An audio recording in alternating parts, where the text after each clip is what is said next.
Hello and welcome to the program. I am Suren. I have been considering the subject of one's inner child.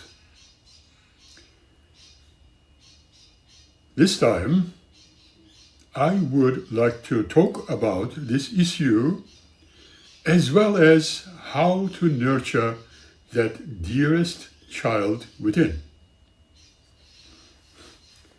In fact, our childhood is where the subconscious mind is formed.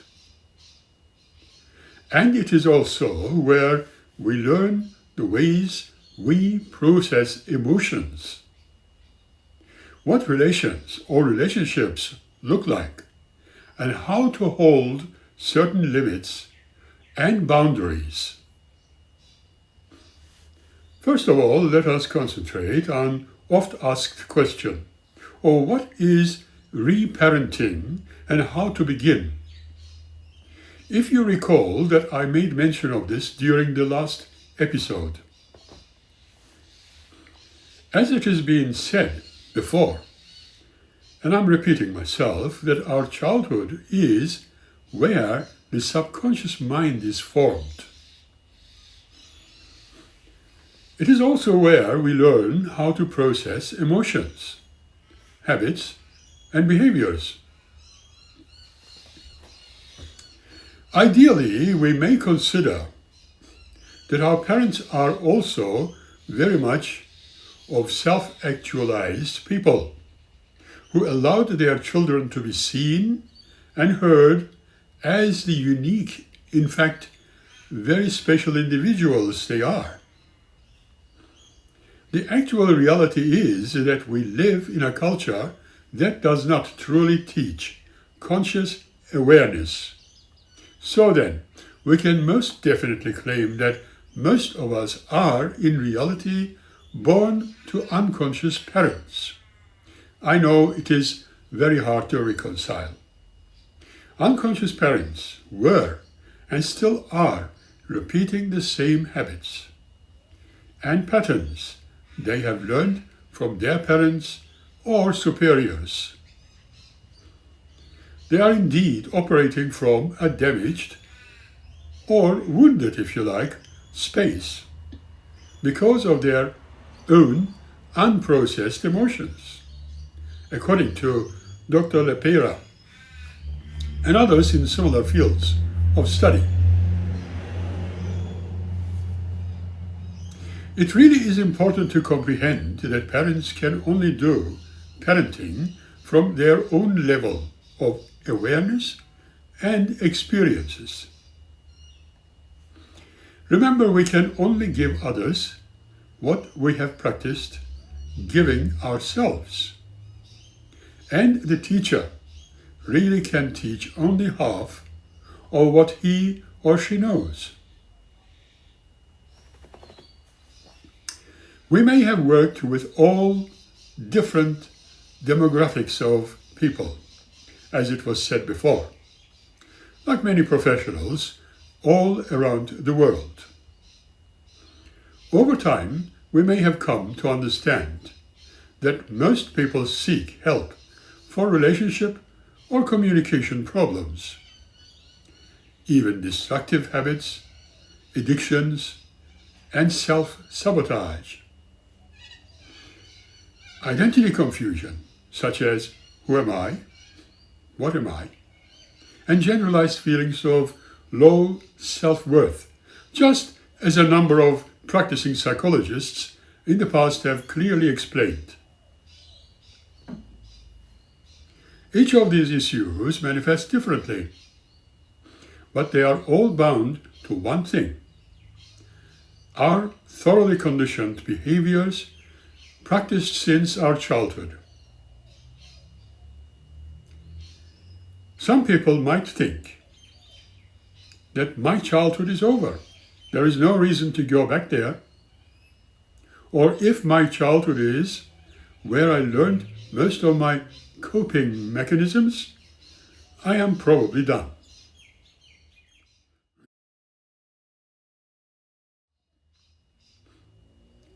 We tend to be protective and defensive around our childhood experience. But the truth is that we have a unique and very strong opportunity to heal and consciously choose different behavior patterns as adults. Regardless of what we have experienced and learned in our past. This process is called reparenting. Reparenting is the act of giving yourself what you did not receive as a child. For instance, my childhood was also very unique and very special, that I had to physically present parents just like many of us had to. My mother provided me and my brother with much needed support. But father was truly emotionally upset. My mother was a stay-at-home person and worked from home in ladies' fashion design, and my dad was a watchmaker after his military-based engagements, and horse racing enthusiast he was. My parents were in their mid-30s when they had me, and there was 2 years between my brother and myself. By the time I arrived, they were highly distracted. My mom was battling severe trauma due to my father's unfashionable and unfathomable behavior patterns, and his attempts to hurt our mom physically and emotionally. In fact, I had zero discipline from him. And mother had fulfilled that aspect of my and my brother's needs. I decided from a very young age what time many things life required of me. And I, just like my brother, were reasonably well adjusted. My mother spent the majority of her time at home busying herself with the girls she employed in her design studio. Her determination was a focus for everyone in the home. There was a lot of chaos and severe confusion with my father and his codependence. This is where my anxiety and frustrations began, and I used to literally wanting my father to disappear for good.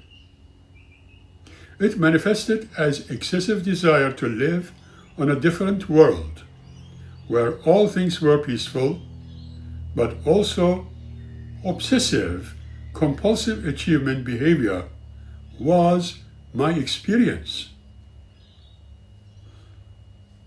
Obviously, this was not seen as a negative issue. I too excelled in sports, music, languages, and academics. I won awards like my brother without bragging. I, as with my brother, was offered scholarships. However, I most certainly channeled my anxiety and frustrations.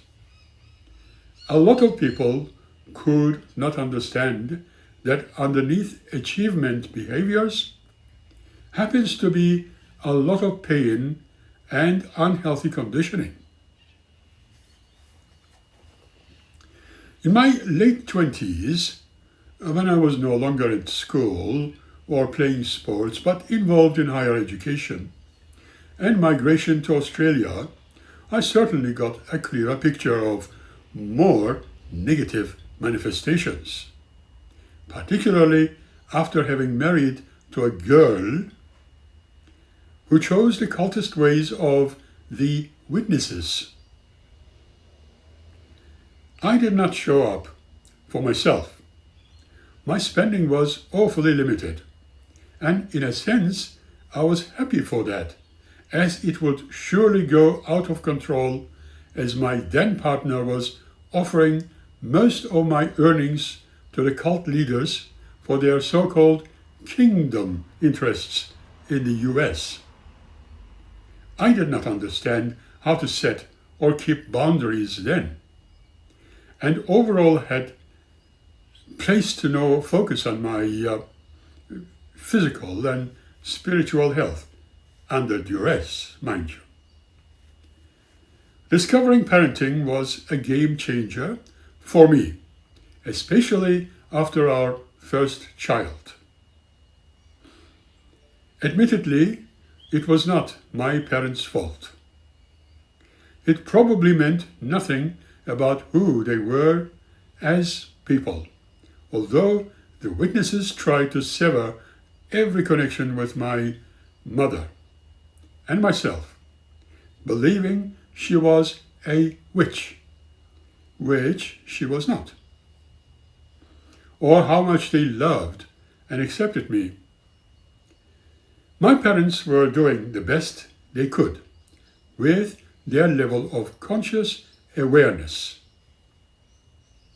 Now it was time for me to do the best I could with my own evolving the level of conscious awareness, or simply awareness. Obviously, parenting is our personal responsibility. There is no denying of it.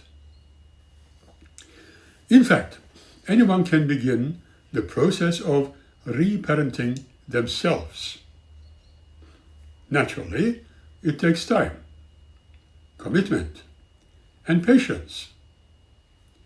As the thinker also confirms that there is no quick fix. It will require you to show up every day, but it will permit you to heal, recover, and forgive. Let us now consider what the 4 pillars, as psychologists usually talk, of the reparenting are: discipline, joy, emotional regulation, and self-care. Depending on your unique childhood experience, some of these will be more difficult than others. For many others, discipline would be the most difficult part. My mind had to put up with some amount of tantrums too. My childhood self also rebelling. There was no way that I wanted to wake up early in the morning for a while, or go to the gym, work, or really do anything planned, but I had to. It was a process of grieving for my past self, which the witnesses tried to destroy knowingly or unknowingly, as well as self-compassion, permitting me to view discipline in a different way, and not in any respect to cultist witnesses' teachings. Frankly, one other major struggle for me was finding any joy in anything. Remembering that the joy is an emotional experience. It is the product of spontaneity, play, creativity, and pure presence in every aspect of one's life. Alas, it is not something that I experienced within the parental home, thanks to my father, nor in my own marital home, thanks to my then wife. Part of discovering joy is learning about one's own passions and interests. This is something I had to spend time connecting to. I had also to relearn me, who or what I was. Years into the parenting process, I can say that I am truly a different person today. That may be why some of my genuine friends had been asking me about which planet I was from. It has brought me so much more confidence, empathy, and creative energy. That I cannot deny either. And here are 5 steps I have discovered while studying, like the other researchers, thinkers, and psychologists suggest to begin with. 1. Yes, this is a step. It is easy to become overwhelmed.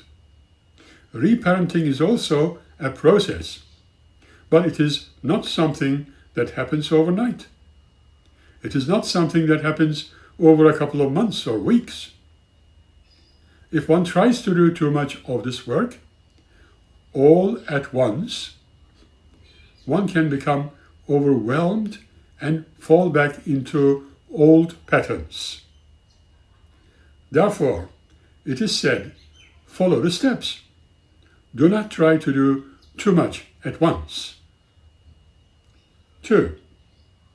Keep one small promise to yourself every day, and this step should be so small that it is seemingly insignificant. You need to choose something that sets you into a situation where you will succeed. For example, my first promise to myself was to wake up early in the morning, like Dr. Libera. I knew with my schedule, I could do this every single day. If you have a schedule that does not allow for this, this may not be a good choice for you.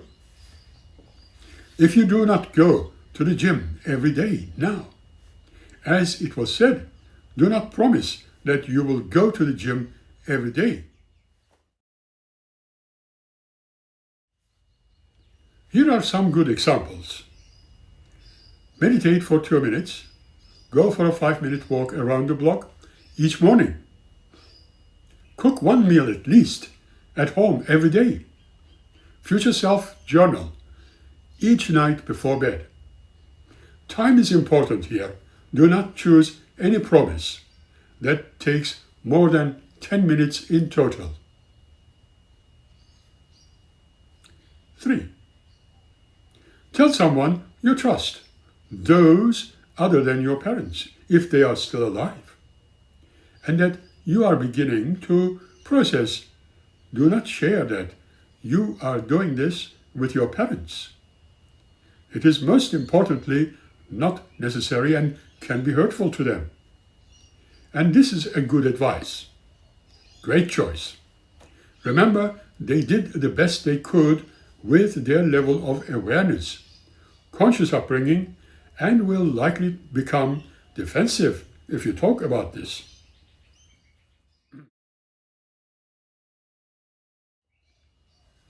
Remember, parenting is only for you. When I began the process, as my colleagues and fellow psychologists did, I could not share it with my partner, and we could not work to do this together. If you have a partner or a close friend, let them know you are working on this. Any support will be helpful. 4. Use this mantra. What can I give myself right now?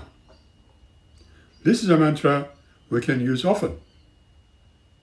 As children, we were not always given what we needed or even wanted.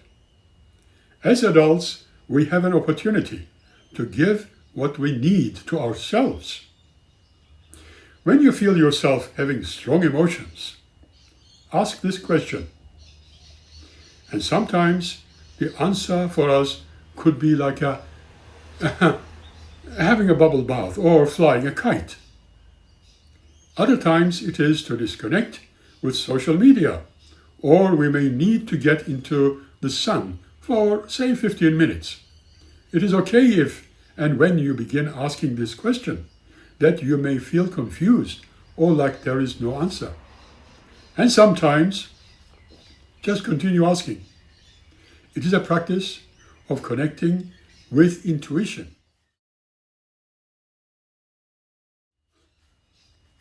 If you stay committed, you will begin to get the answers. That is for sure.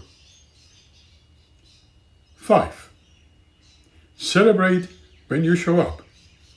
If we were not recognized, celebrated and seen for the unique and very special individual we are, we will quickly disregard the reality that we are showing up.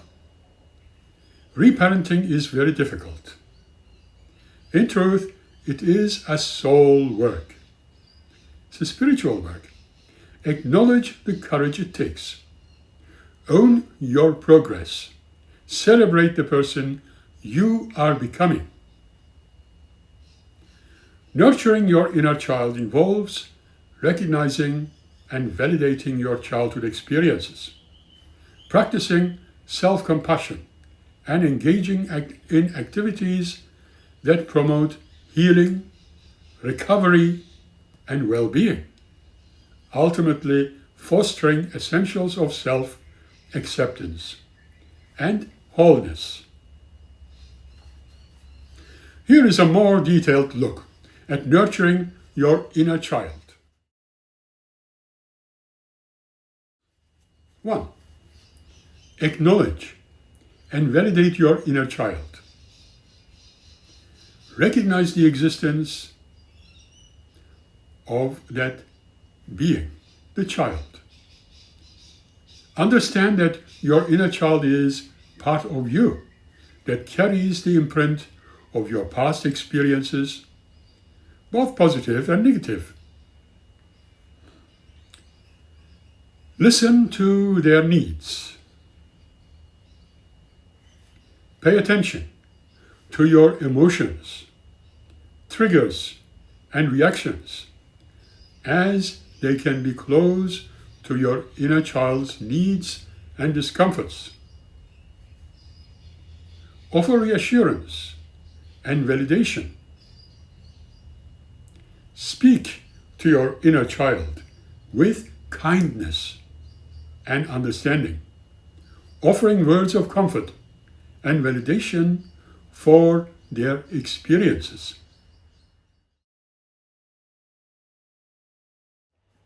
2. Practice self-compassion. Replace critical inner voice. You know the one, quite well. Challenge negative self-talk and replace it with supportive and encouraging statements.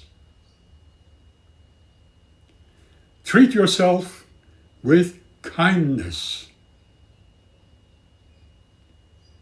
Practice self-care and engage in activities that bring you joy and relaxation. Forgive yourself. Most importantly, acknowledge that anyone makes mistakes and learn from them, instead of dwelling on those parts to regrets. 3. Engage in activities that promote healing and well-being. Journaling. Write down your thoughts and feelings and experiences on a notebook to process emotions and gain insights. I've done that. It helps. Meditation and mindfulness. Practice mindfulness techniques to connect with your present moment and reduce stress. Creative expression. Engage in activities like painting, music, or dance to express your emotions and tap into your creativity. Spend time in nature. Do some gardening if you like.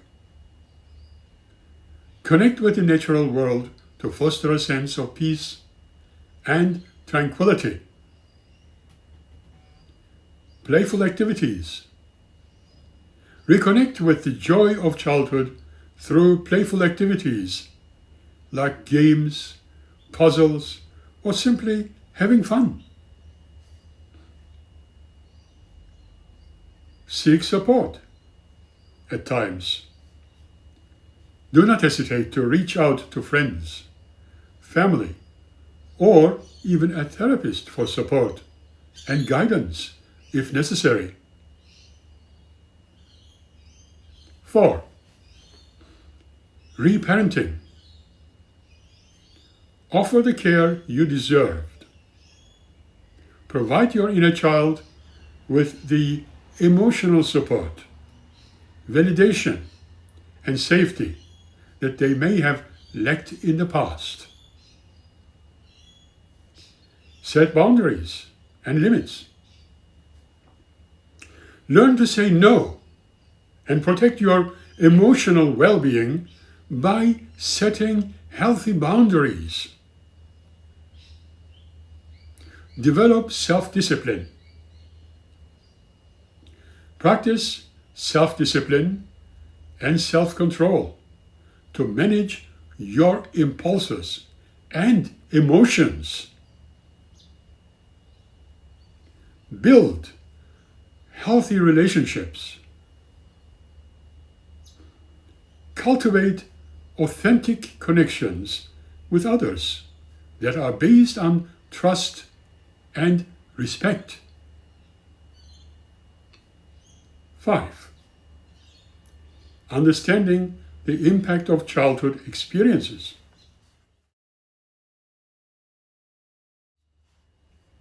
Trauma. Acknowledge that childhood trauma can have a lasting impact on your emotions, your behaviors, and your relationships.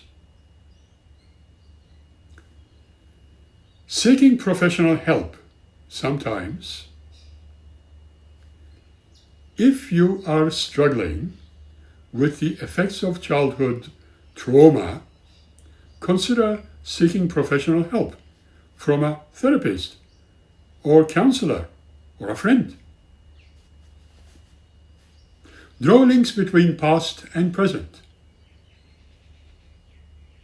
Identify the patterns in your behaviors and relationships that may stem from your childhood experiences. 6. Embracing a childlike perspective. Embrace curiosity and wonder. Reconnect with your inner child's sense of wonder and curiosity by exploring new things and experiences. Be open to new ideas and perspectives. Challenge your own beliefs and be open to new perspectives. Allow yourself to feel and embrace your emotions, both positive and the negative ones, without judgment or condemnation. What are the 4 main things childhood trauma that deeply affects, as many psychologists consider? Discovering the facts. A study of young adults found that childhood trauma was significantly correlated with elevated psychological distress, increased sleep disturbances, reduced emotional well-being, and lower perceived social support.